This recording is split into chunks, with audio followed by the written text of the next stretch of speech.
permiso, Virginia. Buenas tardes y bienvenida a esta, lo que constituye la primera actividad de la Cátedra Militar de Cultura en este año 2019. Voy a presentarles a nuestro conferenciante, a don Antonio David Palma Crespo. La primera cosa que me gustaría decir es que no se dejen engañar, porque a pesar de ese aspecto insultantemente joven, ya cuenta con 37 años, porque nació en 1981 aquí en la ciudad de Ceuta. Es licenciado en Comunicación Audiovisual por la Universidad de Málaga, máster en Cinematografía por la Universidad de Córdoba y doctor en Patrimonio también por la misma universidad.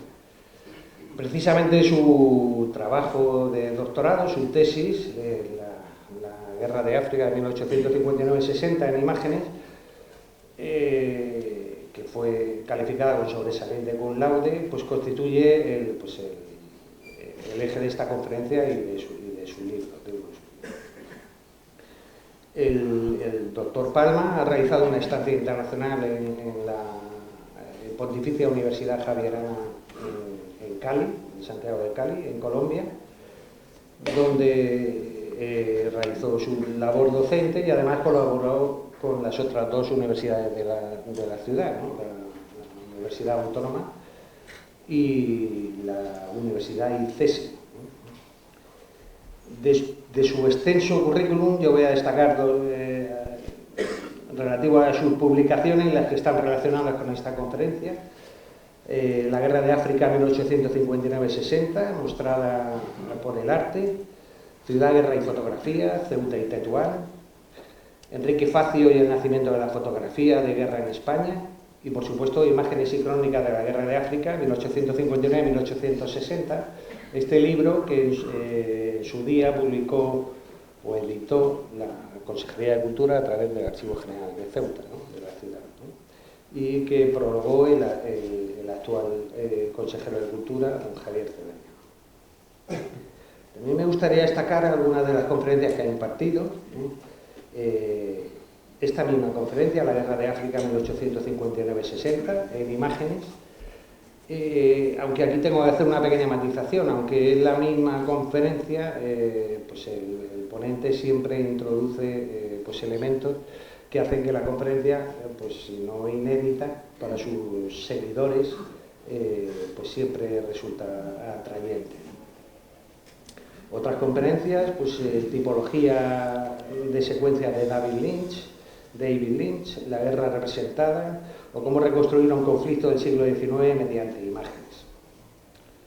Cuando hace ya más de un año, Antonio nos propuso pues esta conferencia, la Comandancia General de Ceuta, pues desde el principio nos llamó la atención y nos pareció una idea muy interesante. La verdad es que la Comandancia General, a través de la Cátedra Militar de Cultura, pues ha dedicado numerosas conferencias y actividades de esta cátedra a esta guerra, a la primera, lo que se llama la primera guerra de África, la auténtica, desde 1859 y 1860.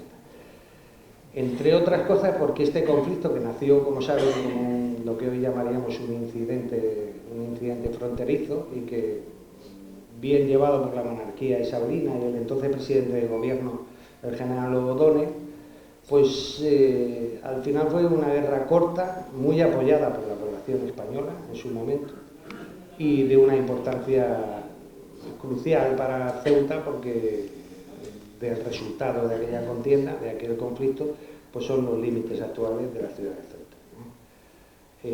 Podemos decir que sin duda es el acontecimiento del siglo XIX más importante para la ciudad de Ceuta.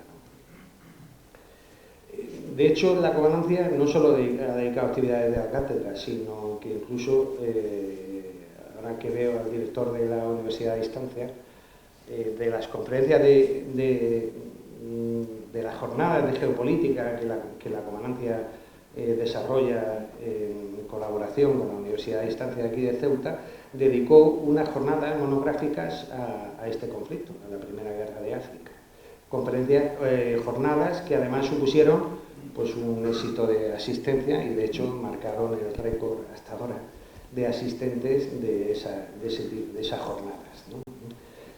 Las conclusiones y las ponencias de esas jornadas, que se editaron en un libro que editó la Universidad de Granada, si no recuerdo mal, pues es un libro que uno ve habitualmente citado en artículos y en ponencias sobre esta guerra de África, ¿no? Quizá yo cuando he estado viendo cosas de la conferencia, lo que nos proponía Antonio era pues un enfoque muy innovador de este conflicto, ¿no? Era tratar este conflicto pues a través de las imágenes. Estamos en una época que podemos llamar de transición entre las fuentes antiguas, los dibujos, los grabados, la pintura, y las fuentes gráficas modernas, por decir, el nacimiento de la fotografía. Estamos en la fotografía primitiva, no es comparable ni muchísimo menos a la fotografía actual, ni por supuesto en los medios, ni siquiera en los procedimientos. Ahora, en una época en la que estamos, que cualquiera con un móvil es capaz de captar con una resolución y una nitidez impresionante pues cualquier tipo de evento o circunstancia, pues estamos hablando, y he usado el adjetivo de primitiva porque no hay ni siquiera fotografía antigua. Estamos hablando de que un fotógrafo, en este caso un fotógrafo bélico, pues prácticamente para llevar su equipo necesitaba un carro, ¿no? Que había que revelar, no al instante, pero casi, ¿no?, sobre el terreno, las imágenes, y que era prácticamente imposible captar el movimiento, puesto que los tiempos de exposición de la fotografía hacían imposible ese tipo de instantáneas, ¿no?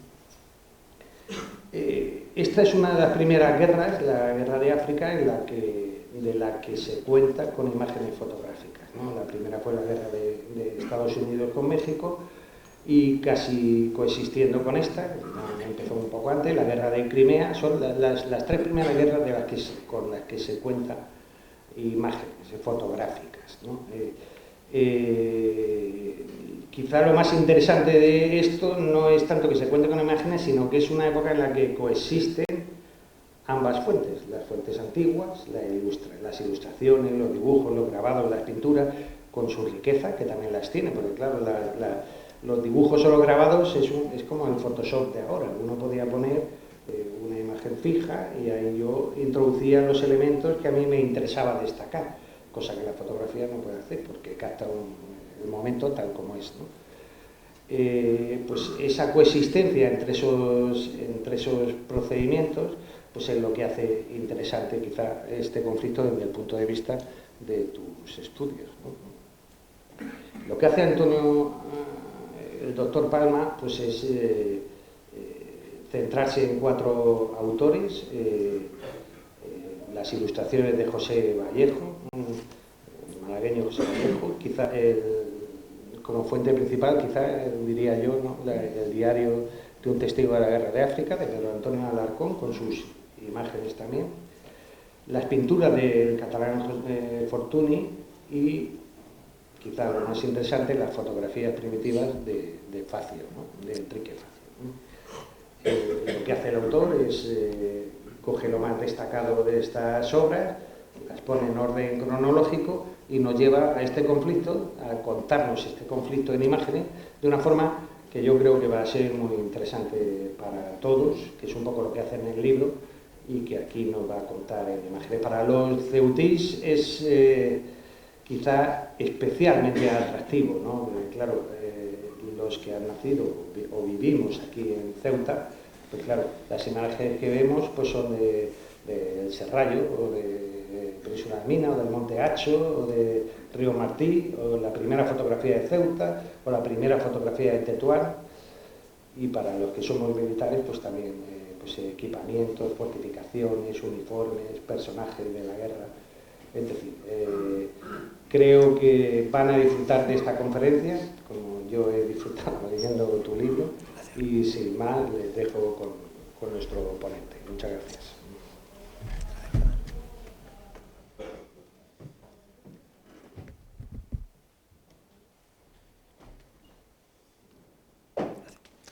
Muchas gracias a la Comandancia General por la oportunidad de impartir esta conferencia.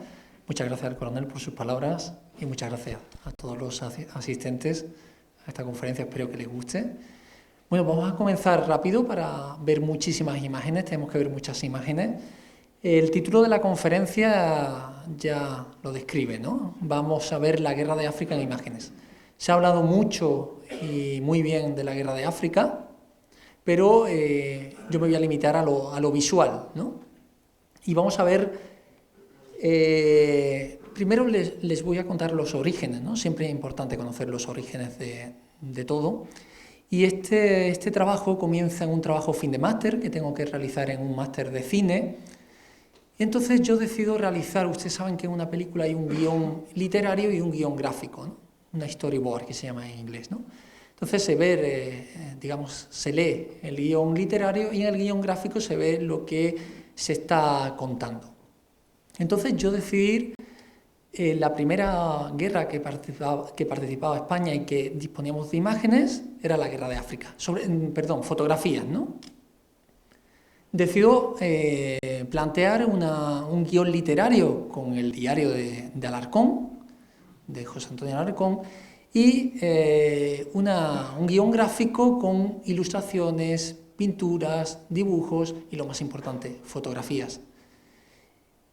Planteo este trabajo, encanta, lo defendemos, conseguimos la máxima nota, luego se amplía esa investigación y en el doctorado es fruto de una tesis doctoral que consigue la máxima calificación, el cum laude.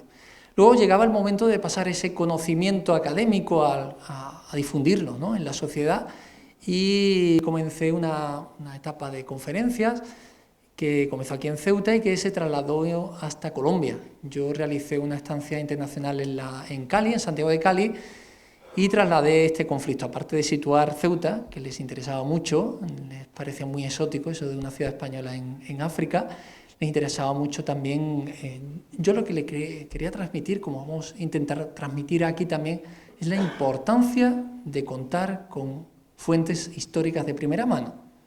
Y lo vamos a ver ahora, ¿no?, a continuación. Luego ya, como ha dicho el coronel, también fue fruto de un libro. Justo antes de comenzar ya a ver las imágenes, también le quiero contar algo muy rápido. La importancia de esta guerra, le estoy hablando de la parte visual, ¿no?, es que son las primeras fotografías en la que participa España. O sea, tenemos fotografías de la guerra de Crimea, pero en la que participa España, la primera guerra que participa España es la guerra de África, en la primera campaña en la que tenemos fotografías. Por lo que comienza una nueva forma de contar una guerra. Ya tenemos un nuevo medio de expresión. Por eso sirve de transición. Una de las cosas destacadas de esta guerra es el tratamiento mediático.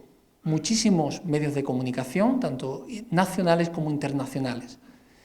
Este despliegue de tantos artistas, de tantos periodistas, yo decido escoger a 4. En cuanto a lo literario, Alarcón. Pero aquí no vamos a leer crónicas, vamos a ver imágenes. Alarcón lo que me interesa también es que quiere llegar a la máxima objetividad y para ello se rodea primero de un fotógrafo que no cita, su nombre, y luego se unirá a un ilustrador famoso francés llamado Iriarte. Entonces, las imágenes que vamos a ver son del diario de un testigo de la guerra de África, que es una obra que él compone en una primera storyboard de la guerra de África, porque él cuenta la crónica y lo acompaña con las imágenes. Y luego los autores José Vallejo, un famoso ilustrador en esa época, malagueño, Fortuny, un pintor que ya comenzaba a despuntar, de hecho estaba haciendo una beca en Roma y la Diputación de Barcelona lo trae a la guerra de África, y Facio, Enrique Facio, un fotógrafo malagueño que viene a la guerra de África. Ahora les vamos a contar la relación de Facio por qué aparece aquí.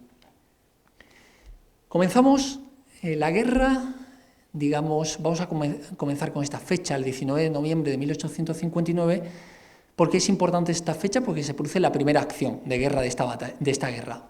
La primera acción ocurre en el Serrallo. El ejército español va llegando a Ceuta, de los diferentes puertos, de Málaga, de Cádiz, de Valencia, y va llegando a Ceuta, que es la base de operaciones, y desde ahí parte. Y la primera acción se desencadena en el Serrallo. Se consigue tomar esta fortaleza árabe y es importante esta imagen. ¿Por qué es importante esta imagen? Lo que le decimos de las fuentes históricas aquí, vamos a comenzar a ver ya la importancia. Como ven aquí, tenemos que es una vista del serrallo de fotografía. En esa época era imposible, desde el punto de vista tecnológico, que una fotografía apareciera en una publicación.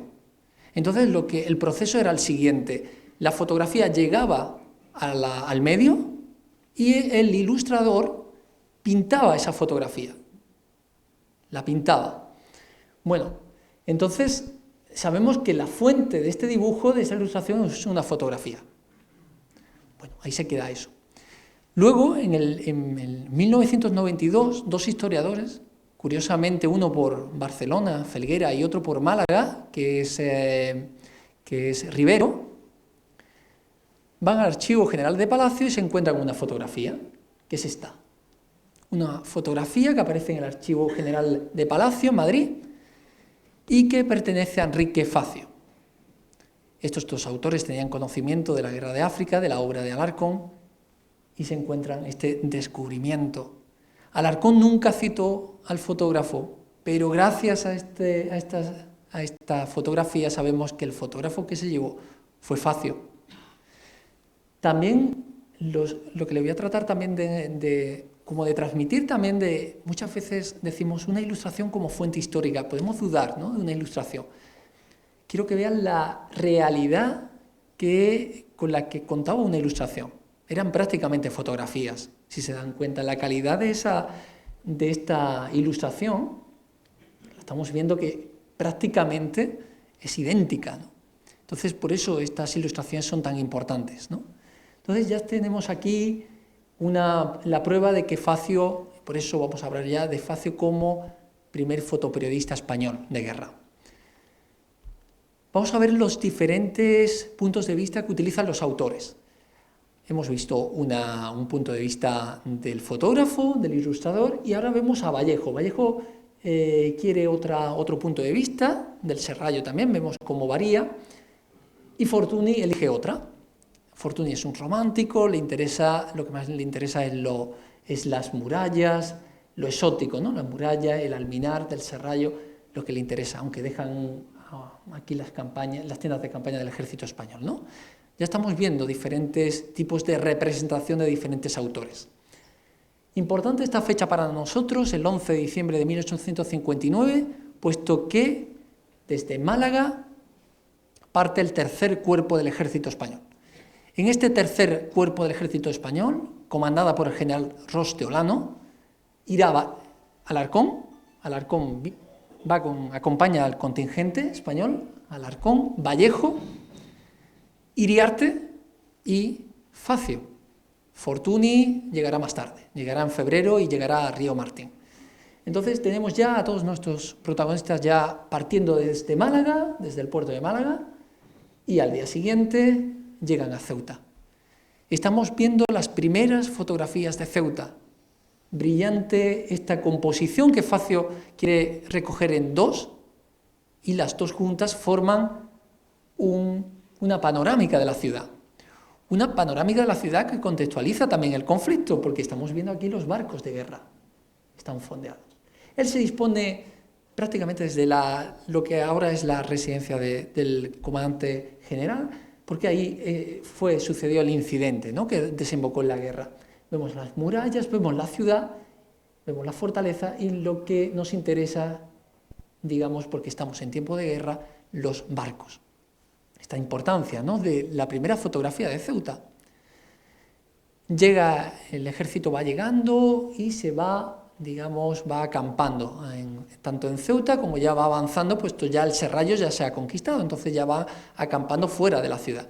Tenemos esta brillante fotografía, estamos viendo los militares que lucharon en la guerra de África. Siempre la importancia de las fuentes históricas de primera mano, ¿no?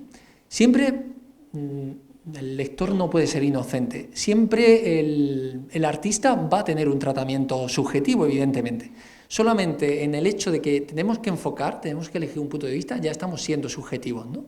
Pero siempre el historiador tiene que llegar y aprender a leer lo objetivo, ¿no?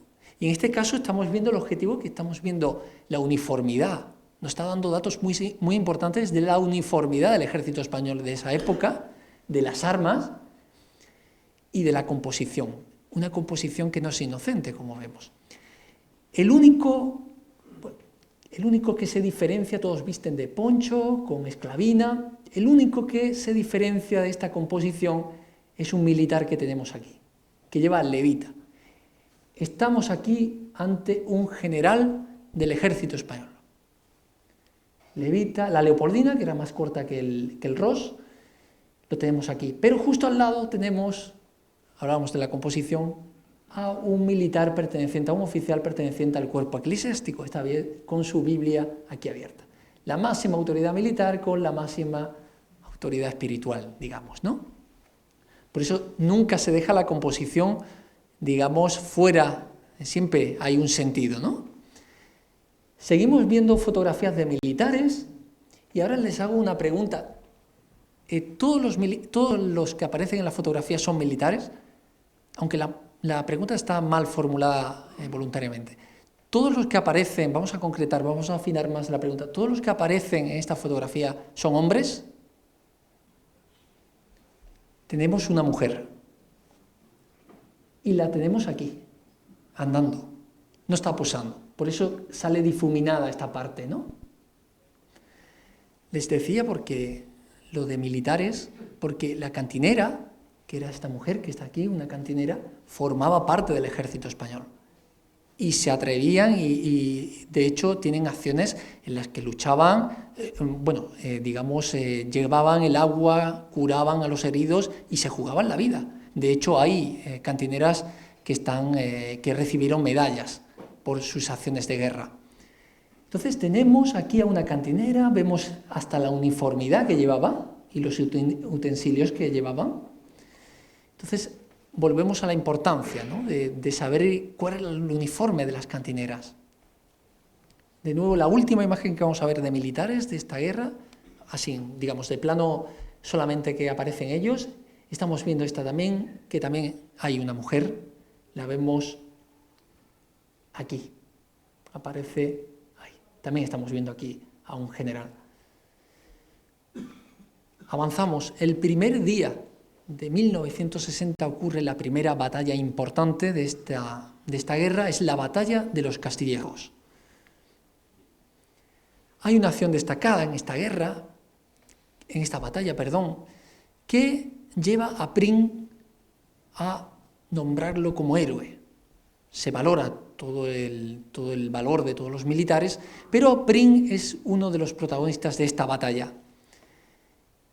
Y aquí aparece, les cuento rápidamente, se produce un retroceso de la tropa española en la que dejan aquí las mochilas, retrocede y Prim empuña la bandera española y les dice a sus subordinados que podrán dejar las mochilas pero no podrán dejar la bandera sola, y avanza. El ejército español lo acompaña.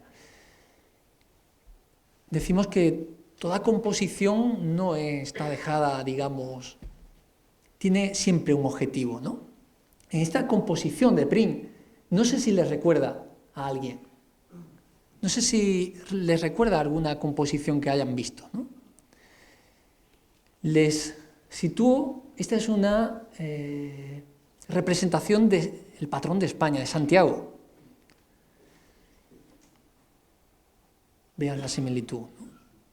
O sea, el ilustrador pinta a Prim como si fuera el patrón de España, llamado, para más Inri, Matamoros, ¿no? Santiago Matamoros, que está en la guerra de África. Entonces aquí lo vemos como la lanza que suele ser representada en Santiago, lo vemos como una bandera, el caballo en corbeta, o sea, las dos atrás y las dos levantadas, estamos viendo, y el guerrillero musulmán a los pies del caballo. La representación está poniendo, como hemos dicho, a Prim como si fuera un patrón de España. Pero es un modelo de representación, y déjenme que le cuente una anécdota.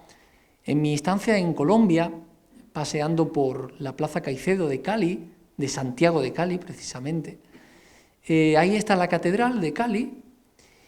Entré en la catedral y había como una especie de capilla, medio abierta, medio cerrada. Entré y me encontré con esta maravilla.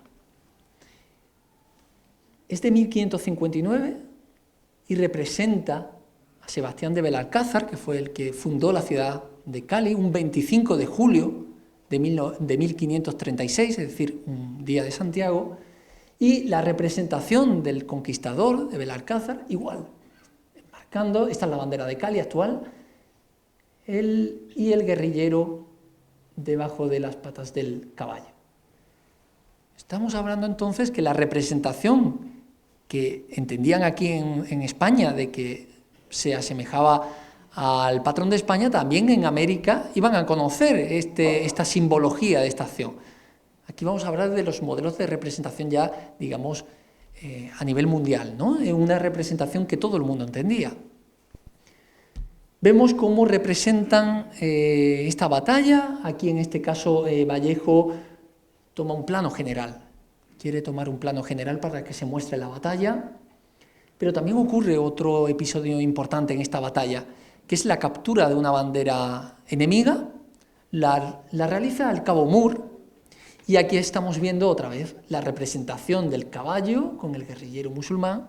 Y en este caso, la lucha, que parece que los caballos están luchando también, pero como distintos autores, digamos, tratan el mismo hecho de diferente manera. Aquí, el del diario Un testigo de la guerra de África pinta la acción solamente individualizada. Estamos viendo aquí solamente la pugna de los dos jinetes, y sin embargo Vallejo dice que el ejército es colectivo y la importancia está, digamos, en la acción, y la marca, e incluso le pierde importancia a la bandera que aparece aquí y gana la lucha, por eso el sable empuñado. Diferentes autores, diferentes formas de representación. Pasamos, el ejército español ya está avanzando, ha dejado ya la base de operaciones Ceuta, ha salido ya hasta el Serrallo, ha seguido avanzando por Castillejos y llega del 14 de enero llega a Cabo Negro. Es una ilustración del diario. Aquí, justo aquí, hay una fortaleza marroquí que no aparece en esta imagen, pero que sí aparecerá en la fotografía de Facio. Aquí la estamos viendo, actualmente es un faro, todavía se mantiene, porque vamos a hablar también a lo largo de las imágenes, también vamos a hablar cómo están estas fortalezas 160 años después, ¿no?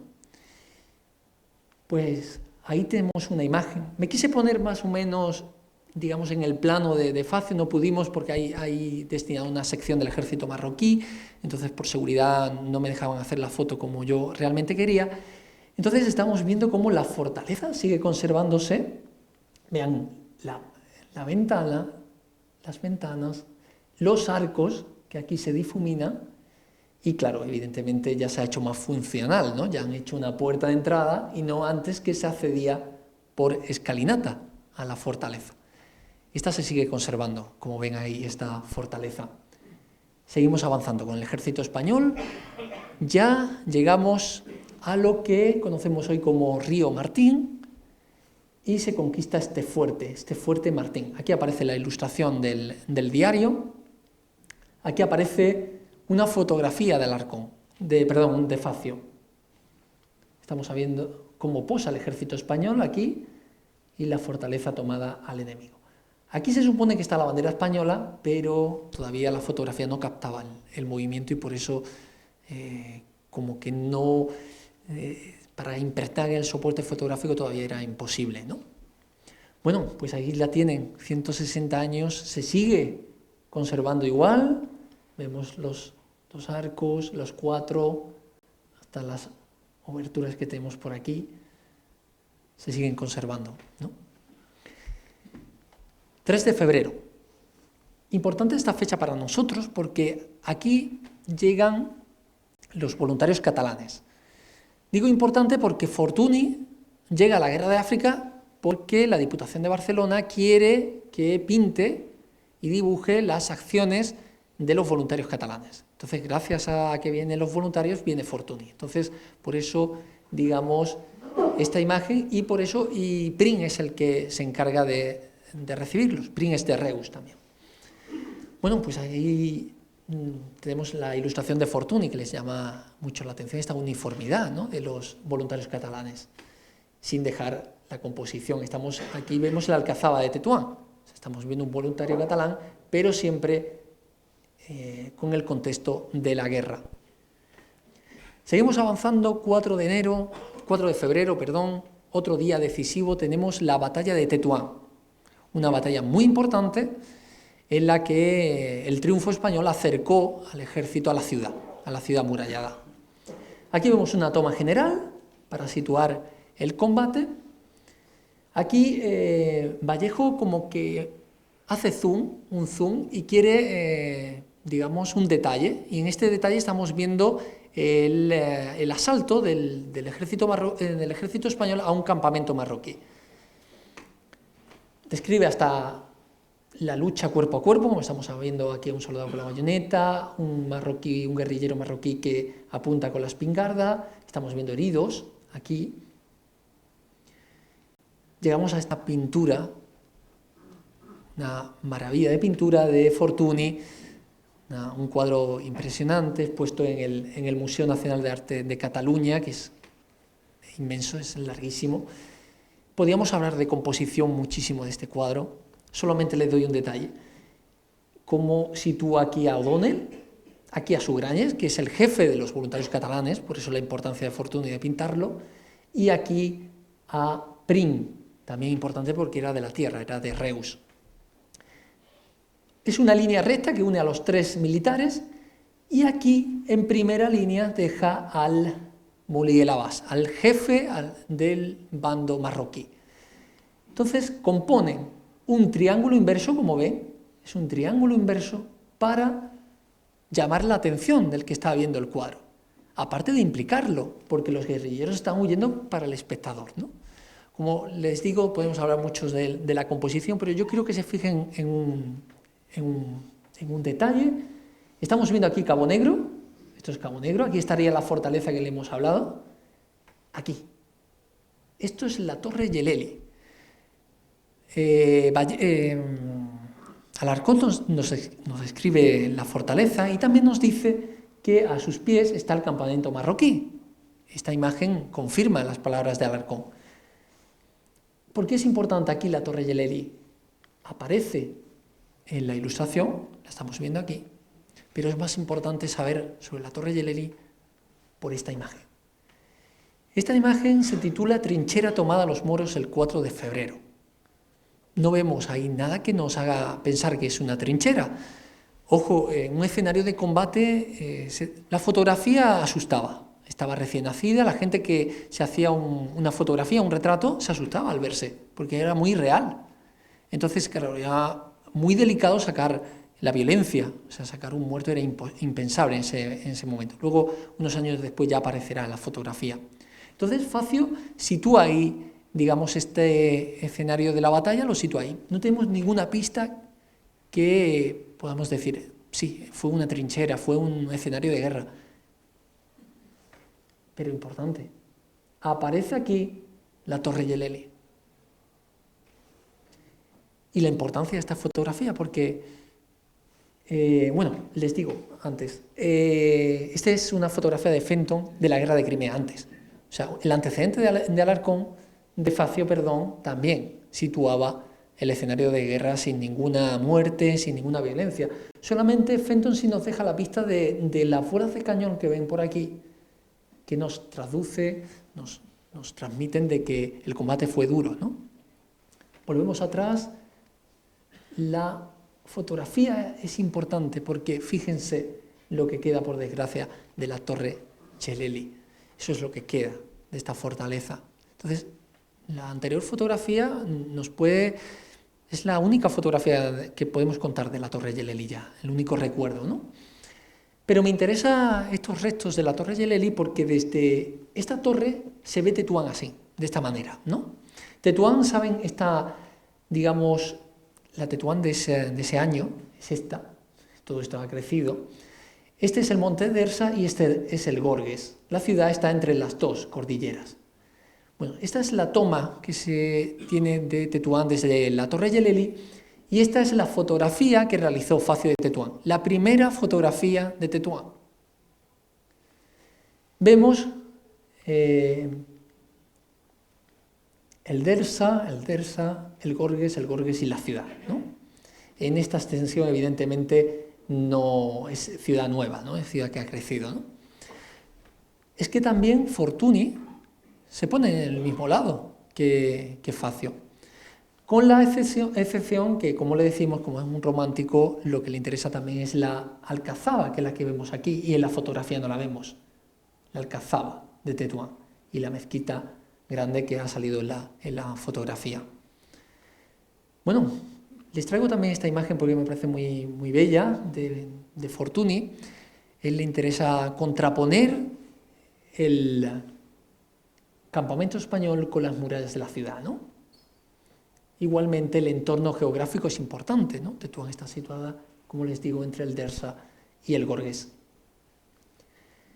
Nos vamos al otro lado, es decir, aquí estaría la Torre Geleli, aquí está Cabo Negro, entonces nos hemos venido al otro lado. ¿Y por qué nos venimos al otro lado, al Gorges? Porque Fortuny pinta desde allí la batalla. Vean, este es Cabo Negro, aquí la punta de Cabo Negro, y la Torre Geleli que estaría prácticamente aquí. Es decir, la batalla de Tetuán ahora mismo pues es ciudad, ocurrió en la ciudad. Saben que las batallas ocurrían fuera de la ciudad amurallada. Entonces, vemos la variedad de puntos de vista. Un autor elige una zona, otro autor elige otra, ¿no? Y por eso les traigo estas imágenes, ¿no? Al día siguiente de esta batalla, una comisión, unos ciudadanos, unos marroquíes y hebreos, salen de la ciudad y hablan con las tropas españolas. España está preparando ya el asedio, pero esta delegación dice que entren. Les urge que entren porque se están produciendo saqueos de las tropas marroquíes, de un sector de las tropas marroquíes. Entonces, quedan en que van a dejar las puertas de la ciudad abiertas, una de las puertas de la ciudad. Como saben, antes las ciudades antiguas tenían puertas de acceso. En este caso, Tetuán tenía 7. Pues los parlamentarios tetuaníes le dicen que le van a dejar abierta una puerta para que entren las tropas españolas y así les sea más fácil el entrar. Bueno, llega el día siguiente, 6 de febrero, y ahí estamos viendo una ilustración que les quiero llamar la atención sobre el poder narrativo de las imágenes. En esta imagen estamos viendo lo siguiente. Un militar español intenta abrir la puerta que el día anterior los marroquíes dijeron que iban a dejar abierta. Se la encuentra cerrada. Un marroquí se asoma, hay un cañón, provoca la alarma en el ejército, retrocede, pero el marroquí lo que quiere avisar es que el gobernador de Tetuán ha huido de la ciudad, pero ha cerrado las puertas, las 7 puertas, y se ha llevado las llaves. Entonces está diciendo que no le pueden abrir. Bueno, entonces las tropas españolas lo que hacen es disponer aquí un cañón para disparar. Un cañón que no hará falta. Según la crónica de Alarcón, entre los hebreos y los musulmanes de una parte y los militares españoles por otra, consiguen abrir la puerta. Vean que una ilustración estática, cómo nos cuenta tantas cosas, ¿no? Como el soldado español intenta abrir, se encuentra cerrada, el marroquí avisa, se dispone el cañón y luego no hace falta, ¿no? Esa es la riqueza de estas ilustraciones de esta época, ¿no? Cómo superaban lo estático de la imagen fija y cómo le daban movimiento, le daban poder narrativo.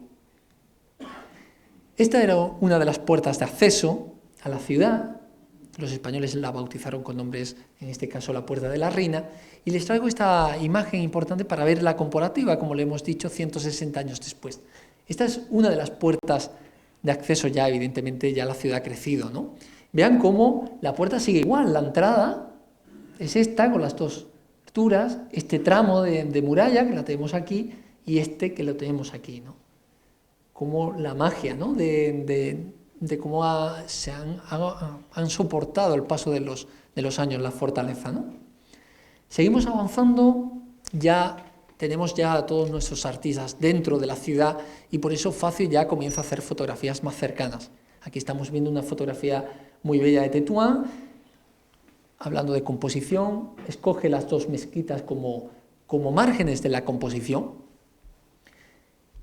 Aquí realiza un plano detalle de la mezquita, interesa mucho, es muy exótico para el espectador español ver una mezquita, ¿no? Aunque esté ya acostumbrado de verlo en Sevilla, en Córdoba, pero es interesante verla en una ciudad árabe viva en ese momento. Aquí estamos viendo la decoración geométrica, estamos viendo esto se denomina yamur, que es lo que culmina la mezquita. La vemos por dentro, la mezquita. Facio nos quiere enseñar la mezquita por dentro, estamos viendo el entramado de arcos y lámparas. Hemos visto la arquitectura religiosa, ahora vamos a ver la arquitectura militar. Esa es la alcazaba de Tetuán. Y aquí es importante, también les quiero traer esta imagen. Esto es Vallejo, se va fuera de la ciudad, donde está el cementerio, y realiza esta composición que vemos aquí, el tramo de murallas, y estamos viendo aquí un enterramiento, ¿no? Seguimos composición rápido, estamos viendo la victoria del ejército español en esta bandera y la muerte-derrota del ejército marroquí en este, ¿no? Cómo contrapone un elemento y otro. Pero fuera parte, les traigo esta ilustración también para que vean la credibilidad de las ilustraciones. 160 años después, esta fotografía muestra cómo los tramos de murallas coinciden perfectamente, hasta el morabito, lo estamos viendo aquí, el morabito. Entonces es cómo tomar una ilustración como fuente histórica, es que eran prácticamente fotografías, ¿no? La calidad de estas ilustraciones, ¿no? Hemos visto arquitectura religiosa, militar, ahora vamos a ver arquitectura civil. Y estamos viendo aquí un palacio del emperador. Vamos a ver también una casa de una familia importante de Tetuán, la familia Arcini. Fortuny, romántico, pues también le interesaba evidentemente dibujar, pues en este caso su casa. También tenemos otra casa que pinta, les llama mucho la atención la arquitectura, ¿no? El entramado de arcos, como estamos viendo aquí. También los autores describieron el saqueo que hemos hablado antes. Aquí estamos viendo una imagen del diario, del saqueo que produjeron un sector de las tropas marroquíes. Y también el dibujo de Fortuny. Ahí estamos viendo los restos del saqueo. Bueno, una cosa que fascinó a nuestros autores y que fascinaba también a esa España del siglo XIX fue ver a los pobladores de Tetuán. En este caso, Fortuny describe a los musulmanes en esta y a los hebreos en esta. Pero que también el diario también lo saca y con volvemos a la composición, ¿no? La importancia de la composición. Aquí Alarcón lo que quiere transmitir es la multiculturalidad y la coexistencia pacífica ya. Estamos viendo a un hebreo, a un musulmán y a un cristiano militar. Entonces es la imagen de la coexistencia. Ya conviven las tres razas en la ciudad e intenta transmitir un mensaje de paz. Esta ilustración sale cuando todavía está la guerra en vigor, ¿eh? A Vallejo también le interesó, en este caso, los hebreos, las diferentes edades y también la figura materna, ¿no? Estamos viendo aquí lo que le interesa. Pero el tesoro que tenemos con las imágenes de Facio es que vimos las primeras fotografías de hebreos y musulmanes.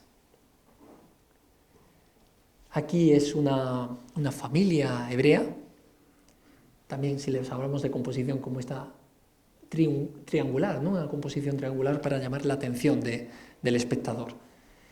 También los musulmanes le interesa a Facio, por eso está instantánea, pero también el retrato individual le interesa. En este caso estamos viendo una modelo hebrea con su traje de berberisca, que es el que utilizan los hebreos aquí en el norte de África.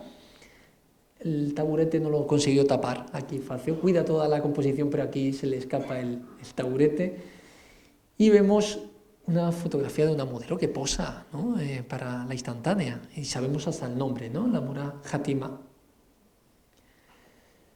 Les traigo esta imagen también para que vean una plaza marroquí, el desorden, ¿no? De esa plaza marroquí, y una instantánea de una plaza la Plaza del Teatro, que estamos viendo la transformación de la ciudad. Esta foto, digamos en el 60 cuando entra España y luego en el 62 prácticamente es cuando abandonará Tetuán. Hay 2 años prácticamente en el que la ciudad pues se ve una serie de transformaciones y una de ellas es esta, en esta imagen se ve, ¿no? Vemos 2 civiles que están aquí, vemos el orden del jardín con iluminación artificial aquí, con unos faroles, vemos un carro aquí que está dispuesto aquí, estamos viendo cómo la ciudad va evolucionando, la ciudad se va transformando, ¿no? Gracias a la influencia española. Esta fotografía también, como la anterior de la Torre Geleli, esta fotografía es importantísima en esa transformación de la ciudad. Un arquitecto militar construye este teatro en Tetuán. Podemos estar hablando del primer teatro de Tetuán, sin duda, y que ya no existe. Pero gracias a esta foto tenemos ese testigo, ¿no?, de esta fotografía. Vemos el movimiento, una curiosidad, que el movimiento como aparece aquí y no aparece aquí, ¿no? Es incapaz de impregnar el movimiento. Aquí no posa, este hombre que está pasando por ahí no posa, sino que anda, entonces no se puede impregnar en el soporte fotográfico.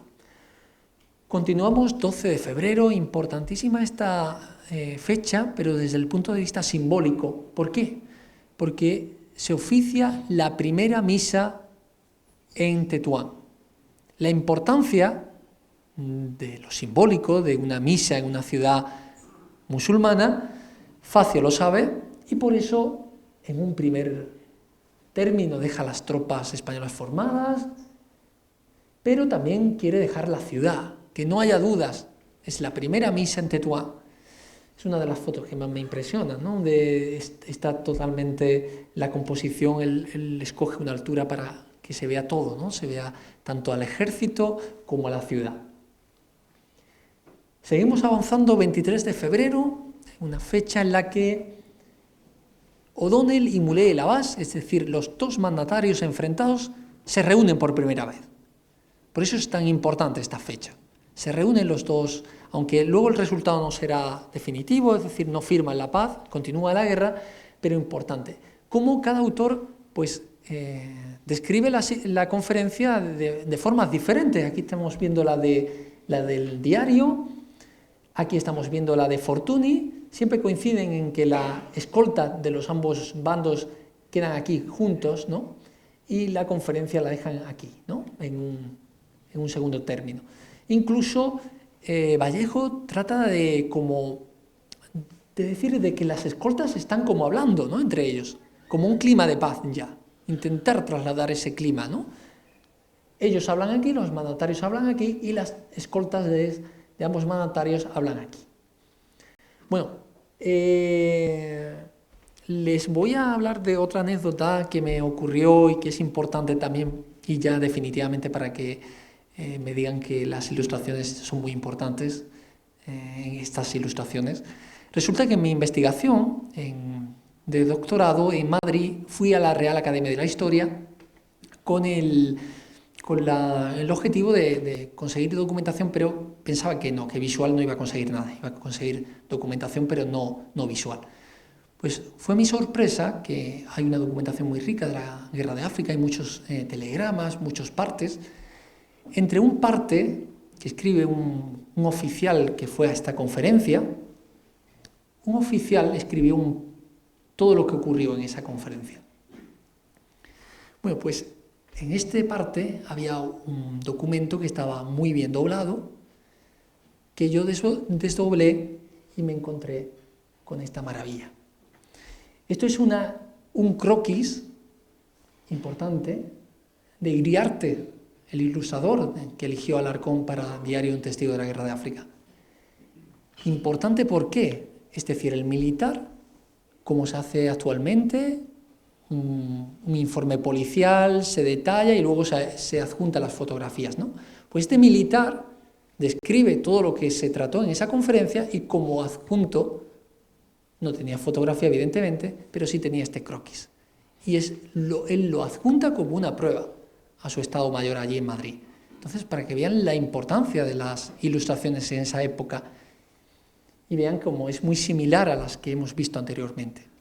Gracias a este descubrimiento se digitalizó este documento, que ni la propia academia tenía conocimiento de su existencia. Pasamos al 11 de marzo, ya como hemos dicho hemos avanzado ya, Serrallo, Cabo Negro, Castillejos, Cabo Negro, Río Martín, Tetuán, Sansa. Sansa ahora mismo actualmente es un barrio de Tetuán, de lo que ha crecido la ciudad. Es una acción de guerra, pero vean cómo Fortuny la pinta de esta manera, es decir, muy pocos militares, muy pocos contendientes. Sin embargo, Vallejo sí le interesa también un plano general, más abierto, que salga todo el entorno topográfico, todo el entorno paisajístico, ¿no? Es importante también, es exótico para la época, y vemos cómo le interesa más bien lo general, ¿no? Si Fortuny se centraba, Vallejo trata de ampliar esa vista. 23 de marzo, fecha definitiva, ocurre la tercera batalla importante y final de la Guerra de África, la batalla de Wad-Ras. Aquí vemos diferentes modelos de representación, como les hemos dicho. Aquí Diario lo que hace es contraponer el orden del cuadro de infantería español con el desorden en las filas marroquíes, motivado también por una explosión. Vallejo quiere ser como más séptico, se quiere ir más lejos y también describir el entorno geográfico, importante también, pero también destaca el orden de las formaciones españolas, como estamos viendo aquí. Esta es la batalla de Wad-Ras de la pintura de Fortuny, también importantísima también esta representación. Importante aquí, lo que les decía al principio, las cantineras. Aquí estamos viendo cantineras ayudando a los heridos en plena acción de batalla. Por eso les decía que formaban parte del ejército español, las cantineras. La dureza del combate está siendo tan fuerte, nos deja una pista Fortuny, que la camilla manchada de sangre no da tiempo a ser retirada. Son pistas de composición que nos dejan los autores. Pasamos al 25 de marzo, ya estamos acabando, fecha decisiva, ya se firma la paz. Aquí estamos viendo los dos mandatarios, a O'Donnell aquí y a Muley el Abbas aquí, rodeado de ambos ejércitos. Se firma la paz. Importante esta litografía de Vallejo, esto es una litografía importante porque los modelos de representación no solo se parecen, es que se repiten a lo largo de la historia. Y estamos hablando de siglos. Como hemos visto ante la representación de Santiago, vean la representación. Arriba estamos viendo la de Vallejo y abajo estamos viendo la de Velázquez, la rendición de Breda, las lanzas. Aquí Spínola deja paso a O'Donnell y Nassau a Muley el Abbas. Las banderas sustituyen a las lanzas y es que hasta el detalle del caballo que da la espalda al espectador se reproduce. O sea, esos modelos de representación que se repetían a lo largo de la historia. Y aquí estamos viendo ese ejemplo, ¿no? Importante también, no había fotografías, pero la audiencia española necesitaba saber quién era Muley el Abbas, quién era el jefe del otro bando. Pues los autores quieren mostrar cómo era Muley el Abbas y hacen, como ven aquí, del natural, lo especifican, es decir, es un retrato y lo especifican, como estamos viendo aquí. Pero es que un paso más, Vallejo no solo lo pinta, sino que se lo hace firmar. Esta es la firma autógrafa de Muley el Abbas, dando el consentimiento de que es realmente el que como lo ha pintado Vallejo, ¿no? Para que vean cómo intentaban llegar a la máxima objetividad. Como les he dicho, hay siempre un tratamiento subjetivo en cada imagen, pero siempre hay que detectar lo objetivo, ¿no? El que nos trata de llevar cada imagen. Bueno, para acabar y dejar espacio a las preguntas y a todas las dudas que tengan, No hace falta que les diga las conclusiones, la han visto a lo largo de la conferencia, la riqueza visual. Hemos tenido que hacer una selección porque hay muchas más, y de otros autores, ¿no? Pero seleccionamos esta, la importancia de las fuentes históricas de primera mano, como les he dicho, la importancia de la noticia-imagen, es decir, ya no se entenderá, ya no solo se quiere una crónica, se quiere ver lo visual, es necesario mostrar lo visual. Y, por último, el nacimiento del periodismo gráfico español. Enrique Facio es el primer fotoperiodista de guerra español. De ahí la importancia de sacar a luz estas fotografías y que la gente sepa de que nuestro primer fotoperiodista español fue Enrique Facio. Espero que les haya gustado esta conferencia, doy paso a las preguntas, a las dudas que tengan y muchísimas gracias por la atención recibida.